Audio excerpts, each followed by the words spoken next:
ನಿಯಮವನ್ನು ಗುರುತಿಸುತ್ತದೆ.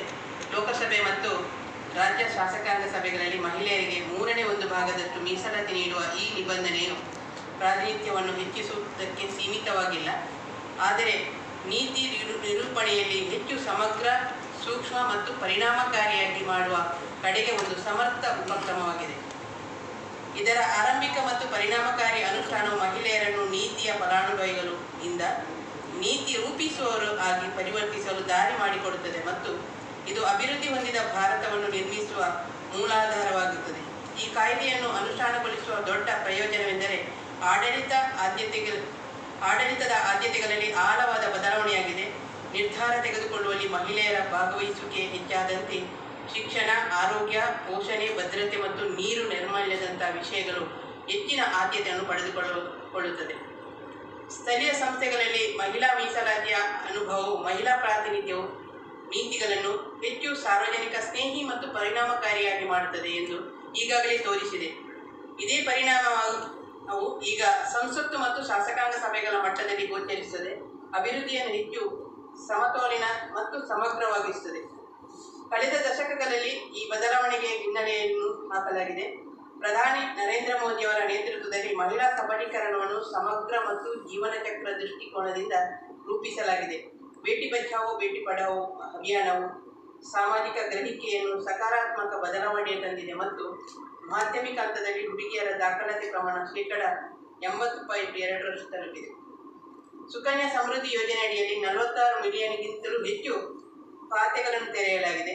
ಹೆಣ್ಣುಮಕ್ಕಳ ಭವಿಷ್ಯಕ್ಕೆ ಆರ್ಥಿಕ ಭದ್ರತೆಯನ್ನು ಒದಗಿಸುತ್ತದೆ.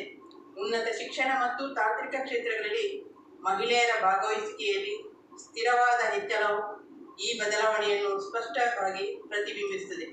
ಆರೋಗ್ಯ ಮತ್ತು ಪೌಷ್ಟಿಕಾಂಶದ ಕ್ಷೇತ್ರಗಳಲ್ಲಿ ಗಮನಾರ್ಹ ಪ್ರಗತಿಯನ್ನು ಸಾಧಿಸಲಾಗಿದೆ.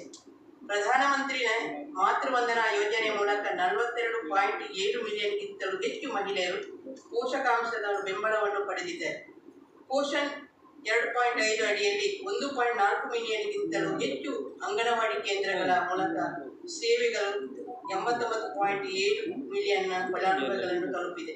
ಈ ಪ್ರಯತ್ನಗಳು ತಾಯಂದಿರ ಮರಣ ಅನುಪಾತದಲ್ಲಿ ಗಮನಾರ್ಹ ಇಳಿಕೆಗೆ ಕಾರಣವಾಗಿದೆ. ಇದು ಮಹಿಳೆಯರ ಆರೋಗ್ಯದಲ್ಲಿ ಸಕಾರಾತ್ಮಕ ಬದಲಾವಣೆಯನ್ನು ಪ್ರತಿಬಿಂಬಿಸುತ್ತದೆ. ಆರ್ಥಿಕ ಸಬಲೀಕರಣವು ಈ ರೂಪಾಂತರದ ಪ್ರಮುಖ ಆಧಾರ ಸ್ತಂಭವಾಗಿದೆ.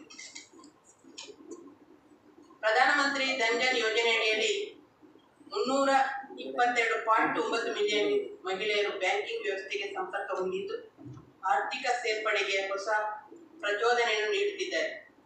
ಮಹಿಳೆಯರು ಮುದ್ರಾ ಯೋಜನೆಯ ಸಾಲಗಳನ್ನು 68% ಪಡೆದಿದ್ದಾರೆ.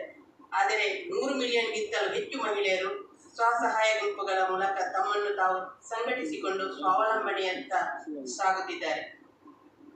ಲಖ್ಪತಿ ದೀದಿ ಮತ್ತು ನಮೋ ಡ್ರೋನ್ ದೀದಿಯಂತಹ ಉಪಕರಣಗಳ ಮಹಿಳೆಯರು ಮತ್ತು ಸಾಂಪ್ರದಾಯಿಕ ಪಾತ್ರಗಳನ್ನು ಮೀರಿ ತಂತ್ರಜ್ಞಾನ ಮತ್ತು ಉದ್ಯಮಶೀಲತೆಯ ಕ್ಷೇತ್ರಗಳಲ್ಲಿ ಸಬಲೀಕರಣಗೊಂಡಿದ್ದಾರೆ.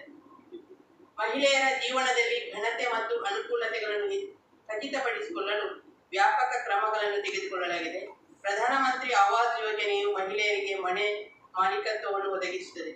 ಉಜ್ವಲ ಯೋಜನೆಯು ಶುದ್ಧ ಇಂಧನವನ್ನು ಒದಗಿಸಿದೆ ಮತ್ತು ಸ್ವಚ್ಛ ಭಾರತ ಮಿಷನ್ ಮತ್ತು ಜಲ್ ಜೀವನ್ ಮಿಷನ್ ದೈನಂದಿನ ಜೀವನದ ಕಷ್ಟಗಳನ್ನು ಕಡಿಮೆ ಮಾಡಿದೆ. ಈ ಉಪಕ್ರಮಗಳ ಸಮಯ, ಆರೋಗ್ಯ ಮತ್ತು ಘನತೆ ವಿಷಯದಲ್ಲಿ ಮಹಿಳೆಯರಿಗೆ ಸಬಲೀಕರಣಗೊಳಿಸಿದೆ. ಈ ಎಲ್ಲ ಪ್ರಯತ್ನಗಳು ನಾರಿ ಶಕ್ತಿ ವಂದನಾ ಕಾಯ್ದೆಯನ್ನು ಪರಿಣಾಮಕಾರಿಯಾಗಿ ಜಾರಿಗೆ ತರಲು ಮತ್ತು ಹೆಚ್ಚು ಪರಿಣಾಮಕಾರಿಯಾಗಿಸಲು ಬಲವಾದ ಅಡಿಪಾಯವನ್ನು ಸ್ಪಷ್ಟಪಡಿಸಿದೆ. ಸಂಸತ್ತು ಮತ್ತು ಶಾಸಕಾಂಗ ಸಭೆಗಳಲ್ಲಿ ಮಹಿಳೆಯರ ಸಂಖ್ಯೆ ಹೆಚ್ಚಾದಂತೆ ಈ ಯೋಜನೆಯನ್ನು ಹೆಚ್ಚು ಪರಿಣಾಮಕಾರಿಯಾಗಿ ಮಾಡುವಲ್ಲಿ ಮತ್ತು ಹೊಸ ನೀತಿಗಳನ್ನು ರೂಪಿಸುವಲ್ಲಿ ಅವರು ಸಕ್ರಿಯ ಪಾತ್ರ ವಹಿಸುತ್ತಾರೆ. ಇದು ಆಡಳಿತವನ್ನು ಹೆಚ್ಚು ಜವಾಬ್ದಾರಿಯುತ, ಪಾರದರ್ಶಕ ಮತ್ತು ಸೂಕ್ಷ್ಮವಾಗಿಸುತ್ತದೆ. ಈ ಕಾಯ್ದೆಯು ಕೇವಲ ಸಾಂವಿಧಾನಿಕ ನಿಬಂಧನೆಯಲ್ಲ, ಆದರೆ ಅಭಿವೃದ್ಧಿ ಹೊಂದಿದ ಭಾರತ 2047ರ ದೃಷ್ಟಿಕೋನವನ್ನು ಸಾಧಿಸುವತ್ತ ಒಂದು ನಿರ್ಣಾಯಕ ಹೆಜ್ಜೆಯಾಗಿದೆ.